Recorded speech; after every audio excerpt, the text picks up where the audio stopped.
Today, I'm cooking sinigang. Yan.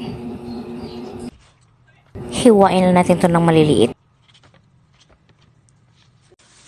Yung ating mga spices na hiwa ko na. At ito yung ating mga gulay. Kangkong, talong, tsaka sitaw. Hiniwa ko na itong talong. Tinignan ko kung may mga laman sa loob, mga uod. Tanggalin lang yan. Hiwalay mo lang yung may uod. Tapos yung hindi pa, magagamit mo yan. Sayang, huwag mong itapon. Tapos itong sitaw.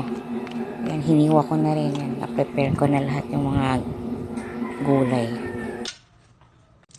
Tante, itong kangkong, hugasan mong nabuti. Tignan mo yan kasi minsan sa dahon may nagtatagong mga uod dyan. Kaya, isa-isahin mo lang yan para walang maka. At yan, luto na tayo. Isa mo lang yan. Siyempre, yung mga spices, yan yung napapasarap eh. Papawala ng langsa.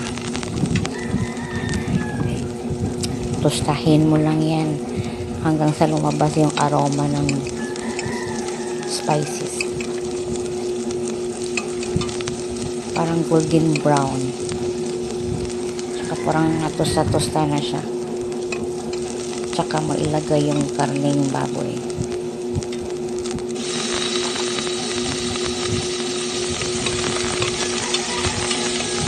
Para yung aroma ng spices na ay kakapit dun sa ating karneng baboy.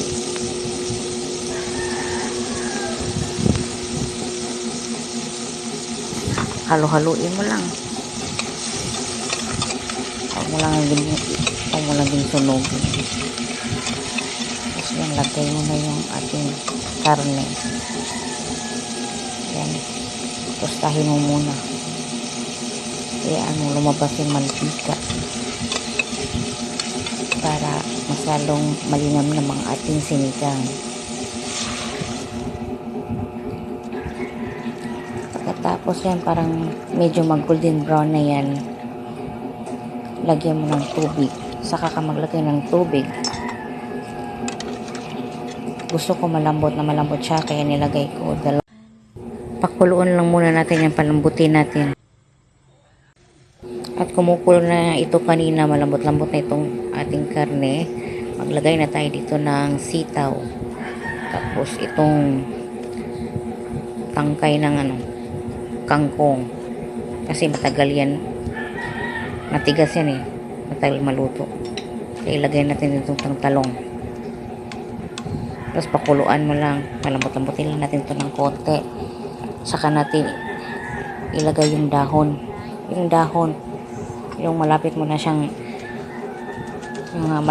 maluto. Saka mo ilagay yung dahon kasi madali lang naman yung dahon eh. Pangit naman kasi pag sobrang luto. Yun, parang maging brown. Mas maganda yung parang half cook lang yung ating dahon. Ayan, pakuloy, palambutin mo lang. Saka mo lagay yung sinigang mix. Isang pakete lang ito ng maliit. Tapos haluin again. Ayan. Ayan na. Paluto na.